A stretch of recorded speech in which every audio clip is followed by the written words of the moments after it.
எவன்டெல்லாம் காசு இருக்கோ காசு கொடுங்க, நான் போய் ஹோட்டல் போய் புரோட்டா வாங்கிட்டு வரேன். 30 ரூபா உன் உருவத்துக்கு 30 ரூபா, 18 புரோட்டா திங்கிற. என்னடா 20? 100 ரூபா.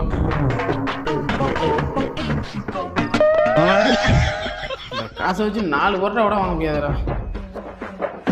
அப்படியே என்ன பண்ணி தொலைகிறது, நானே போட்டு இவங்களுக்கு மாரடிக்க வேண்டியதா இருக்குது. டேய் வாங்கடா டேய்.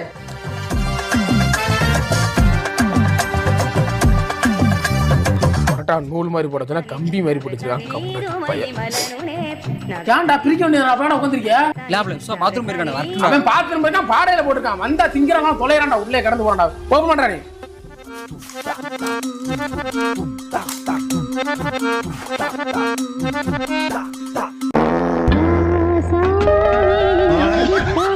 போதும் இது போதும், இந்த பிறவியில் வேறொன்றும் வேண்டாம்.